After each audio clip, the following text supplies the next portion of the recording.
First time English, math और science से हट कर के एक ज्योग्राफिकल टॉपिक पर बात कर रहा हूँ मैं कि बहुत इम्पोर्टेंट बात ये हमारे सामने आती है। बचपन से ही हम लोग सुन रहे हैं, आज़ादी के दिनों में भी लड़ाई में सुनते थे कि ब्रिटेन की महारानी, इंग्लैंड के प्रधानमंत्री, Wales, prince of Wales, Scotland, Ireland, United Kingdom, आखिर ये सब है क्या? ये सब क्या एक ही देश है या अलग अलग देश है? तो इन चीज़ों को आज हम समझेंगे, सारी चीज़ों को बारीकी से कि आखिर ये सब है क्या। तो सबसे पहले हम लोग ये जान लें, इंग्लैंड जिसकी राजधानी लंदन है वह एक अलग इंडिपेंडेंट देश है। उसके साथ ही एक दूसरा देश भी उनके पड़ोस में है जिसका नाम है वेल्स, वह भी एक अलग देश है। इंग्लैंड का झंडा अलग है, इंग्लैंड की राजधानी अलग है। वेल्स का झंडा अलग है, वेल्स की राजधानी अलग है। आयरलैंड के दो पार्ट हो गए बाद में, northern Ireland and southern Ireland. तो नॉर्दर्न आयरलैंड के भी पार्ट, नॉर्दर्न आयरलैंड भी एक अलग देश है और स्कॉटलैंड भी अलग देश है। नॉर्दर्न आयरलैंड के लोग आयरिश कहलाते हैं, इंग्लैंड के लोग इंग्लिश कहलाते हैं, वेल्स के लोग वेल्स कहलाते हैं और स्कॉटलैंड के लोग स्कॉटिश कहलाते हैं। अब प्रश्न ये है कि ये सब द्वीपों का समूह है, सभी द्वीपों में इंग्लैंड सबसे बड़ा है। अब प्रश्न हो गया कि हम तो ये चार देशों के बारे में जान गए, इंग्लैंड, वेल्स, आयरलैंड, जिसमें नॉर्दर्न आयरलैंड की बात हम लोग करते हैं। साउदर्न आयरलैंड एक इंडिपेंडेंट कंट्री है बिल्कुल, और स्कॉटलैंड। तो इसमें ग्रेट ब्रिटेन क्या है? एक वर्ड आता है ग्रेट ब्रिटेन। तो ग्रेट ब्रिटेन का मतलब है इंग्लैंड, वेल्स और स्कॉटलैंड। इंग्लैंड, वेल्स और स्कॉटलैंड, ये तीन देशों का एक अंतर्राष्ट्रीय कॉम्बिनेशन है। ये ग्रेट ब्रिटेन के नाम से जाना जाता है। एक भौगोलिक स्थिति है, न कि ये अलग कोई देश है या देशों का समूह है, बल्कि इंग्लैंड, स्कॉटलैंड और वेल्स तीनों को हम सामूहिक रूप से लेते हैं तो ये कहलाता है ग्रेट ब्रिटेन। ठीक है।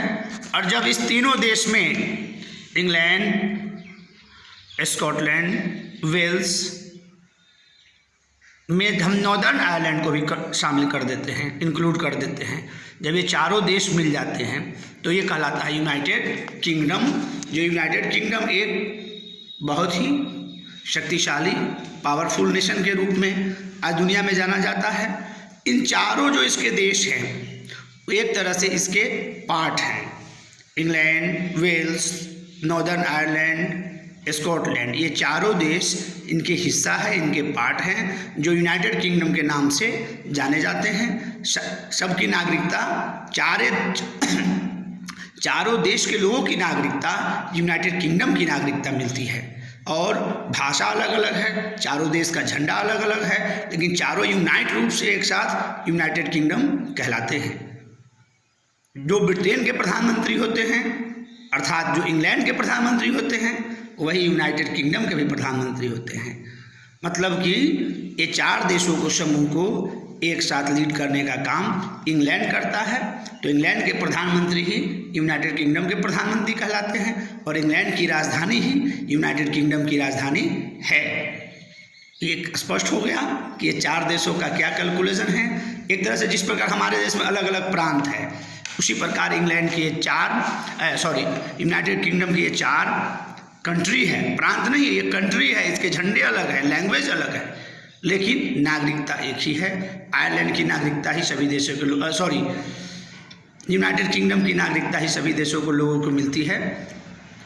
और यूनाइटेड किंगडम के रूप में ही अंतर्राष्ट्रीय व्यापार में ये शामिल होते हैं। भले क्रिकेट टीम और खेल के क्षेत्रों में लोग अलग अलग टीम भी जाता है, जैसे क्रिकेट में इंग्लैंड का अलग टीम है, आयरलैंड का भी अपना टीम है, स्कॉटलैंड की टीम भी खेलती है, इंग्लैंड, वेल्स एक साथ खेलता है और बहुत सारे खेलों में अलग अलग भाग लेते हैं। लेकिन अंतर्राष्ट्रीय बाजार, डिफेंस, इस सब के साथ तीनों देश एक समान हैं। ये चारों कंट्री मिलकर के यूनाइटेड किंगडम के नाम से जाना जाता है।